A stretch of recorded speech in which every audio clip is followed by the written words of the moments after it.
Ghana lies within the tropics, just north of the equator. It is a country nearly as large as Great Britain. Ghana was once Britain's Gold Coast colony. In 1957, she became independent.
In the south of the country, the great rainforests dominate the scene. They are not without human life.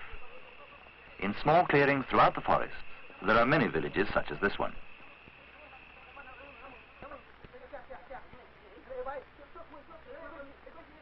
Here, the way of life has hardly changed since the far-off days of the slave traders.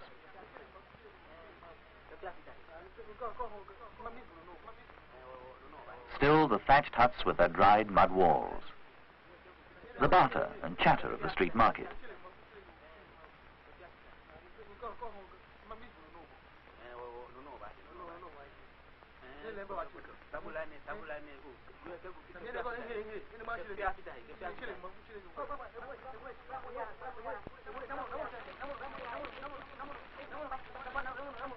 The simple foods, yams or plantain, cooked over charcoal fires. The patterns of the homespun cloth handed down from father to son, and the same traditional crafts.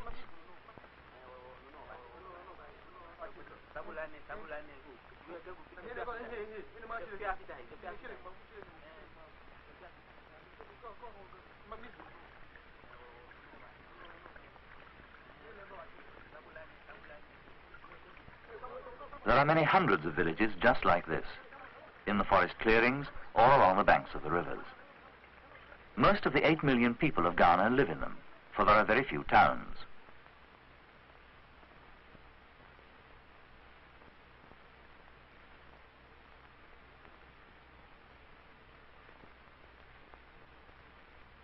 The cocoa bean is the key to Ghana's economy, for she is the world's leading producer of cocoa. Here, the beans are being dried in the open air on trestle tables. Over 1/3 of the world's supply is grown here in scattered native smallholdings like this one.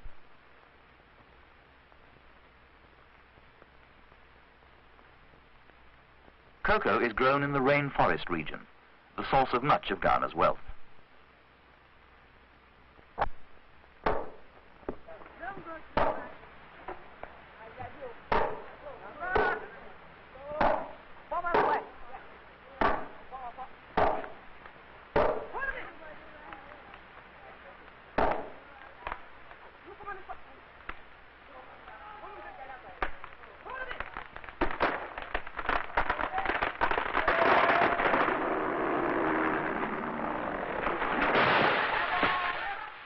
Red hardwoods, too, come from the 8,000 square miles of the central forests.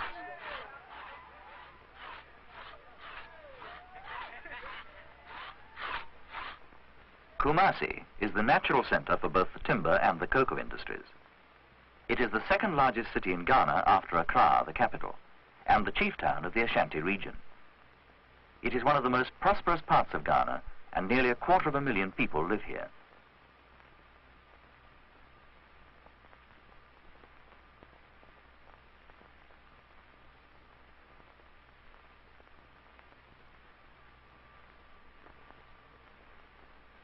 To the Kumasi timber yards and sawmills come the red woods that grow in Ghana's forests.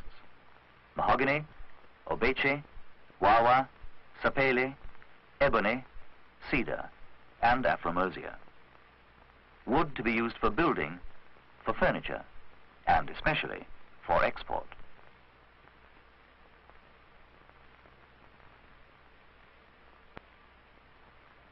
Part of the forest timber is processed into plywood, veneers, and similar wood products. The remainder is shipped to the coast in the form of logs. Most of Ghana's timber is exported, and nearly all of it passes through the port of Takoradi. West Africa has very few good natural harbours, and it was to remedy this that the harbour of Takoradi was begun in 1927. Today it has been modernised and extended. It is situated conveniently near the main cocoa growing districts, the timber forests, and the mining areas of Ghana. From Takoradi, vast amounts of bauxite are shipped overseas. From this mineral, the metal aluminium is obtained.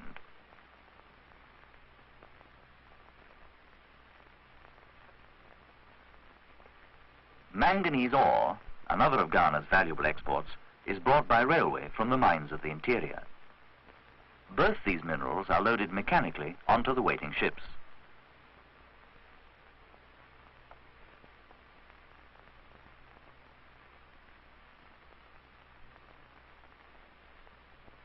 But Ghana's most valuable mineral resource is her gold, the magic metal which first lured men to West Africa, and for which the Gold Coast was named. Alongside one of the gold mines of the central province is this reduction plant, which converts the crude ore into gold. Here it is first crushed and then undergoes a long process of chemical treatment.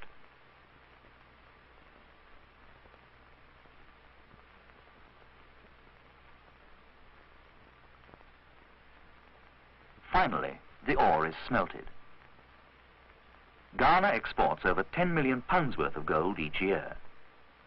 And she has, in addition to her gold, bauxite and manganese, rich deposits of diamonds. Each one of these buttons, which consist of almost pure gold, is worth between 4,000 and 5,000 pounds. Ghana's main cocoa plantations and the timber growing areas are found here. In the same rainforest region, the most important minerals are found: gold, manganese, bauxite.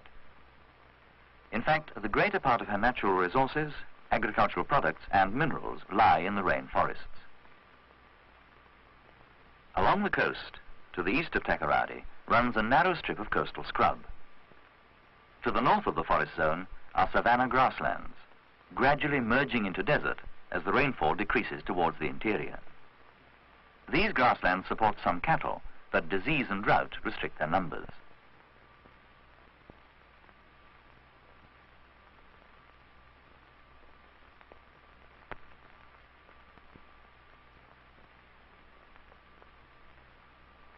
Along the coast of Ghana are many small towns and villages. It was in the 15th century that these coastal settlements first saw Europeans who came here for gold or for the profitable slave traffic. The forts they built to protect their trading posts exist to the present day.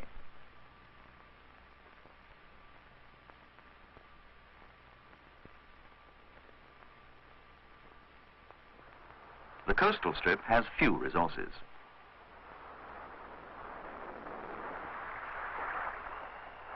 One of its main occupations is fishing. The coast is open to the Atlantic breakers, and as there are hardly any natural harbours, much of the fishing has to be done from the shore instead of from fishing boats.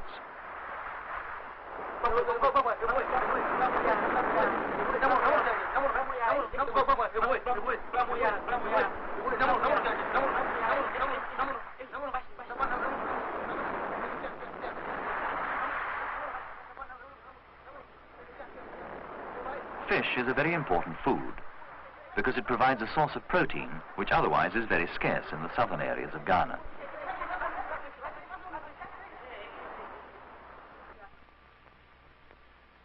Since her independence in 1957, Ghana has launched several new projects aimed at developing her manufacturing industries.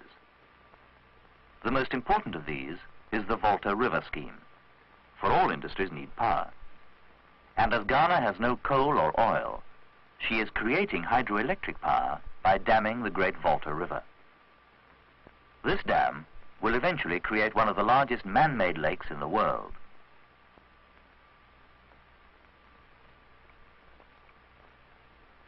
The barrage wall, nearly half a mile in length, is a massive rock wall containing an impervious clay core. All the materials used in the dam were found within 2 miles of the site. The force of water falling through these enormous tubes, or penstocks, drives the generators which produce the electric current. Volta began to supply this electric power to the factories of Ghana in 1966.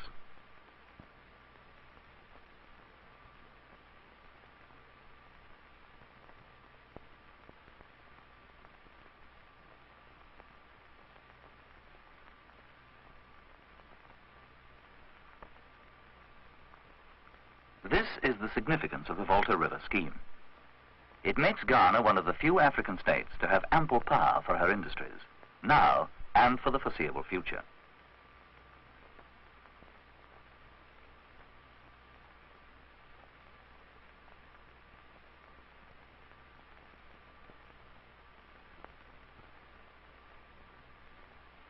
The Volta Dam is inundating 3% of Ghana's entire territory. From the power station, an electric grid links the chief towns. The second project on which rests Ghana's hopes of future development is the port of Tema.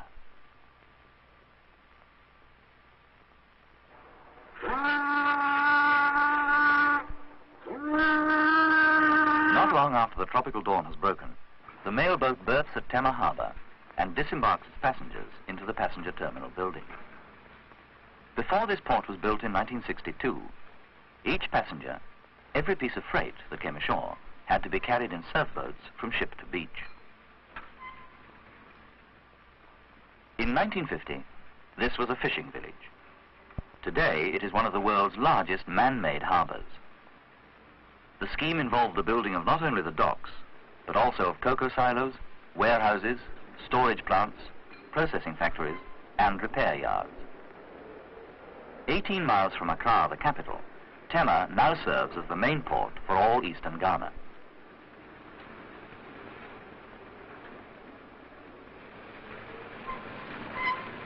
There are 10 deep water berths, each equipped to handle ocean-going vessels.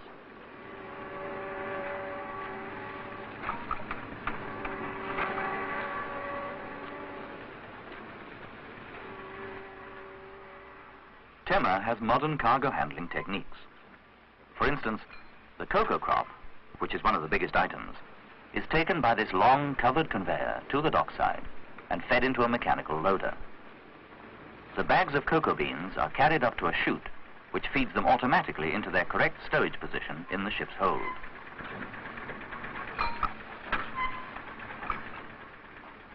Tema was built on the site of a fishing village, and this occupation is still carried on. The fishing fleet, consisting mainly of modern trawlers, has its own harbour to the west of the main port. Alongside is a cold store for preserving the fish. Refrigerated stores like this are being built throughout Ghana. They are very necessary to secure widespread distribution of perishable food in tropical weather.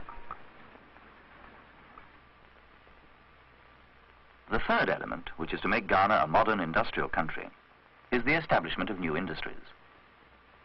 The most impressive example is the industrial estate established in the bush immediately behind Tema Harbour. Here there are many diverse industries, including a printing works, cocoa silos, a chocolate factory, and steel rolling mills. It also includes the Volta Aluminium Company smelter, which will enable Ghana to produce her own aluminium from her great reserves of bauxite. This smelter will use 1/3 of all the electricity produced at the Volta Dam. The oil refinery is connected by direct pipeline to the port, where the tankers discharge their cargo of crude oil.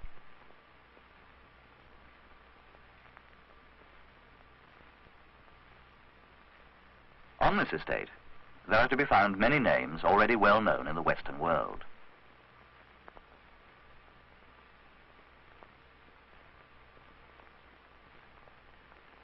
In the factories, Ghanaians have been trained to master a range of jobs. Many different products are turned out here. Most are intended for the steadily expanding home market.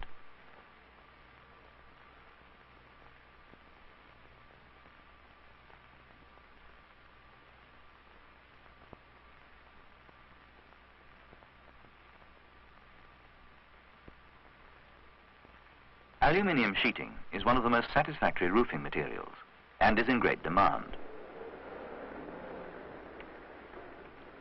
Good communications are vital for industry.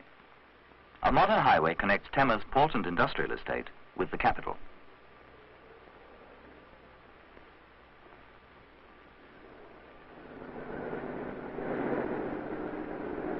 Accra is a modern city of nearly 500,000 people. Here there are many new buildings, industries, department stores and shops.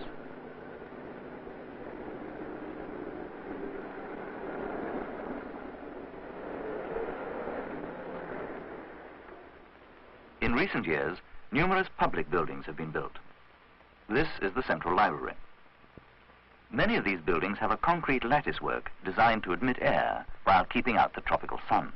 Housing is a great problem, though some flats have been built and there are 1 or 2 housing estates in the suburbs. Just outside the city is Legon University. It is one of Ghana's 3 universities and forms a complete township in itself.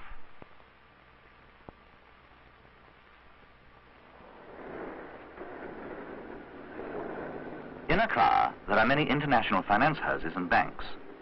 For the commercial quarter of the city handles a great deal of the business and finance for this part of West Africa.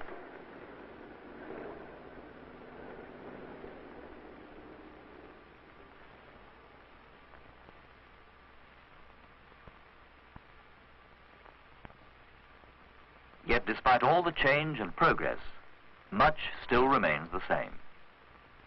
Beside the new buildings in Accra, the native markets carry on as they did centuries ago. Ghana today is a strange mixture of old traditions and modern developments.